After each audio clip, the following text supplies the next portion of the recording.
അമൃതവചനം. മനസ്സിനെ മെരുക്കുക. നമ്മുടെ മനസ്സ് ഒരു സൂപ്പർ മാർക്കറ്റ് പോലെയാണ്. സൂപ്പർ മാർക്കറ്റിൽ നമുക്ക് വേണ്ടതും വേണ്ടാത്തതുമായ സാധനങ്ങൾ ഉണ്ടായിരിക്കും. എന്നാൽ നമുക്ക് ആവശ്യമുള്ളത് മാത്രം വാങ്ങുകയും ബാക്കിയുള്ളവയെ അവഗണിക്കുകയുമാണ് നാം ചെയ്യുന്നത്. ഇതുപോലെ മനസ്സിൽ സത്ചിന്തകളും ദുഷ്ചിന്തകളും എല്ലാം ഉണ്ടാകാം. നല്ല ചിന്തകളെ പോഷിപ്പിക്കുകയും മറ്റുള്ളവയെ പോഷിപ്പിക്കാതിരിക്കുകയും ചെയ്യണം.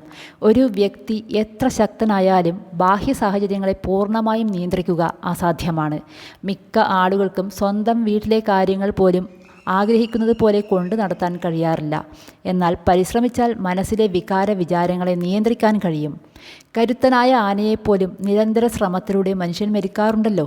നമ്മൾ കണ്ടിട്ടുള്ളതിൽ വെച്ച് ഏറ്റവും മിടുക്കനും സൂത്രശാലിയുമായ സെയിൽസ്മാൻ ആണ് മനസ്സ്. യാതൊരാവശ്യവുമില്ലാത്ത സാധനങ്ങൾ പോലും വാങ്ങിക്കാൻ നമ്മളെ പ്രേരിപ്പിക്കാൻ ഒരു നല്ല സെയിൽസ്മാന് കഴിയും. അതുപോലെ പ്രയോജനമില്ലാത്തതും ദോഷകരവുമായ കാര്യങ്ങൾ ചെയ്യാൻ നമ്മളെ പ്രേരിപ്പിക്കാൻ മനസ്സിന് പ്രത്യേക കഴിവുണ്ട്. ഒരു ചെറുപ്പക്കാരൻ ജോലി തേടി ഒരു വലിയ മാളിൽ ചെന്നു. അവിടെ ഒരു സെയിൽസ്മാൻ്റെ ഒഴിവുണ്ടായിരുന്നു. മാനേജർ പറഞ്ഞു, നിങ്ങൾ നാളെ രാവിലെ സെയിൽസ്മാനായി ജോലിയിൽ പ്രവേശിച്ചോളൂ. അടുത്ത ദിവസം വൈകുന്നേരം മാനേജർ ചോദിച്ചു, നിങ്ങൾ ഇന്ന് എത്ര പേർക്കാണ് സാധനങ്ങൾ വിറ്റത്? ചെറുപ്പക്കാരൻ പറഞ്ഞു, ഒരാൾക്ക്. മാനേജർ പറഞ്ഞു, സാധാരണയായി ഞങ്ങളുടെ ഒരു സെയിൽസ്മാൻ ഒരു ദിവസം ശരാശരി 20 മുതൽ 30 പേർക്ക് വരെ സാധനങ്ങൾ വിൽക്കാറുണ്ട്. അതുപോട്ടെ, എത്ര രൂപയുടെ വിൽപ്പന നടന്നു? ചെറുപ്പക്കാരൻ പറഞ്ഞു, 20 ലക്ഷം രൂപയുടെ. 20 ലക്ഷം രൂപയോ? നിങ്ങൾ എന്താണ് വിറ്റത്? ചെറുപ്പക്കാരൻ പറഞ്ഞു, ആദ്യം ഞാൻ അയാൾക്ക് ഒരു ചൂണ്ട വിറ്റു. പിന്നീട് മീൻ പിടിക്കാനുള്ള ബോട്ട് വാങ്ങാൻ ആ വിഭാഗത്തിലേക്ക് കൊണ്ടുപോയി. മാനേജർ ചോദിച്ചു, ചൂണ്ട വാങ്ങാൻ വന്നയാൾക്ക് നിങ്ങൾ ബോട്ട് വിറ്റോ? ചെറുപ്പക്കാരൻ വിശദീകരിച്ചു, അങ്ങനെയല്ല, അയാൾ ഭാര്യയ്ക്ക് വേണ്ടി ചിപ്സ് വാങ്ങാൻ വന്നതായിരുന്നു. ഈ വാരാന്ത്യത്തിൽ നിങ്ങൾ എന്ത് പരിപാടിയാണ് പ്ലാൻ ചെയ്തിട്ടുള്ളതെന്ന് ഞാൻ അയാളോട് ചോദിച്ചു. അയാൾ ഒരു മല കയറാൻ പോവുകയാണെന്ന് പറഞ്ഞു. കുറച്ച് ദിവസമായി ആകാശത്ത് കാർമേഘങ്ങൾ മൂടിയിരിക്കുന്നതുകൊണ്ട് മലകയറ്റം അത്ര രസകരമാവില്ല. പകരം മീൻ പിടിക്കാൻ പോയാൽ കൂടുതൽ രസകരമാകുമെന്ന് ഞാൻ പറഞ്ഞു. അങ്ങനെയാണ് അയാൾ ചൂണ്ട വാങ്ങിച്ചത്.